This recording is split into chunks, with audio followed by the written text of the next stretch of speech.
Masuk dan berkembangnya Islam di Indonesia tidak terlepas dari peranan para pedagang, khususnya para pedagang Islam dari Gujarat dan Persia. Mereka datang ke Indonesia untuk berdagang sekaligus menyebarkan agama Islam. Adanya perdagangan antara Asia Barat dengan negeri-negeri di Asia Tenggara, khususnya Nusantara Indonesia, menandakan adanya jalinan hubungan antara tiga kerajaan besar saat itu. Di Asia sebelah barat ada Daulah Bani Umayyah, di sebelah timur Cina ada dinasti Tang, dan Asia Tenggara ada kerajaan Sriwijaya. Agama Islam mulai berkembang mula-mula hanya sekelompok kecil, kemudian berkembang menjadi sebuah perkampungan desa dan sebuah kerajaan. Kerajaan Samudra Pasai adalah kerajaan pertama di Indonesia. Saat itu Samudra Pasai menjadi pusat perdagangan dan persinggahan dari berbagai negara. Peranan Pasai kemudian menurun setelah berkembangnya pelabuhan Malaka di Semenanjung Malaka. Pada abad ke-14, Malaka tumbuh menjadi pusat perdagangan terbesar di Asia Tenggara. Bahkan para pedagang dari Gujarat dan India menjadikan Malaka sebagai basis untuk mengunjungi daerah lain di Indonesia. Para pedagang Jawa yang menjadikan Malaka sebagai tempat berdagang. Dari interaksi para pedagang dengan orang-orang Jawa, Islam kemudian di Pulau Jawa. Perkembangan Islam di Jawa relatif cepat seiring dengan semakin lemahnya kerajaan Majapahit. Komunitas Islam di Jawa kemudian mendirikan kerajaan Islam pertama di Pulau Jawa, yakni Kerajaan Demak. Pada perkembangannya, Kerajaan Demak menjadi pusat penyebaran agama Islam di Indonesia seperti Maluku, Sulawesi, dan Kalimantan. Ada beberapa faktor yang menyebabkan Islam berkembang cepat di Indonesia, di antaranya sebagai berikut. Yang pertama, syarat untuk masuk Islam sangatlah mudah, cukup mengucapkan kalimat syahadat. Yang kedua, agama Islam tidak mengenal sistem pembagian masyarakat berdasarkan kasta, tidak seperti kondisi sebelumnya. Masyarakat terbagi menjadi kasta Brahmana, Ksatria, Waisya, dan Sudra. Kaum Waisya dan Sudra inilah yang menjadi penganut Islam pertama di Indonesia. Penyebaran Islam dilakukan dengan jalan relatif damai tanpa kekerasan. Sifat bangsa Indonesia yang ramah tamah memberi peluang bergaul erat dengan bangsa lain. Upacara-upacara keagamaan dan dalam Islam lebih sederhana. Perkembangan Islam di beberapa wilayah di Indonesia sekitar abad ke-12 hingga ke-16 adalah: yang pertama, perkembangan Islam di Pulau Sumatera. Pada abad ke-7 Masehi, daerah Sumatera bagian utara adalah pusat perdagangan rempah-rempah dan pedagang Arab banyak berlabuh dari daerah lain.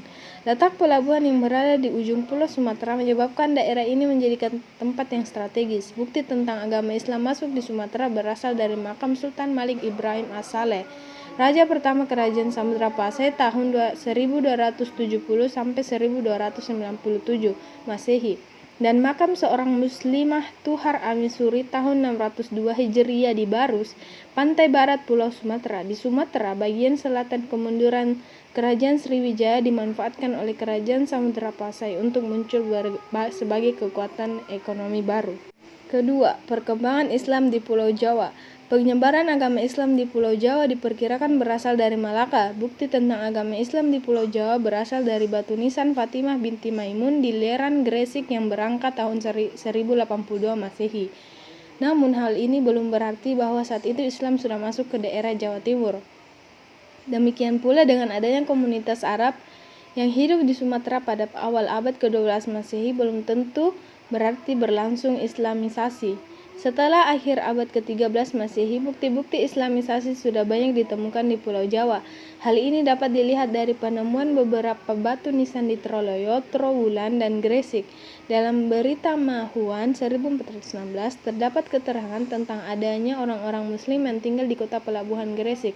Hal ini membuktikan bahwa masyarakat Muslim mulai berkembang baik di Jawa Timur, terutama di kota-kota pelabuhan. Pada saat kerajaan Majapahit mengalami masa kemunduran di awal abad ke-15 Masehi, kota-kota seperti Tuban dan Gresik muncul sebagai pusat penyebaran agama Islam yang mempunyai pengaruh penyebaran ke Indonesia bagian timur seperti Maluku. Kota pelabuhan lain seperti Demak juga menjadi pusat penyebaran agama Islam. Pengaruh Demak menyebar ke kota-kota pelabuhan Cirebon, Sunda Kelapa, dan Banten.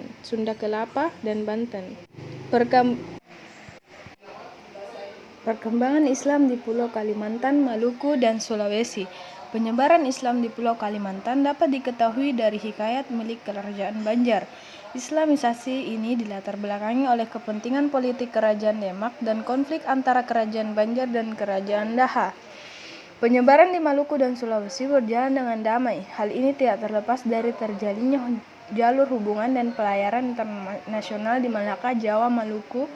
Pengaruh Islam di Maluku diperkirakan masuk pada abad ke-14 Masehi. Di Sulawesi, terutama bagian selatan, diperkirakan Islam masuk pada abad ke-16 Masehi, yang terjadi melalui konversi pusat kekuasaan istana atau keraton yang dijalankan dengan pusat kekuasaan yang telah ada. Kesimpulan, sejak abad ke-7 Masehi, pelabuhan-pelabuhan di pesisir Sumatera telah menjadi kawasan lintasan perdagangan antara Asia Barat dan Asia Timur, Tiongkok atau Cina.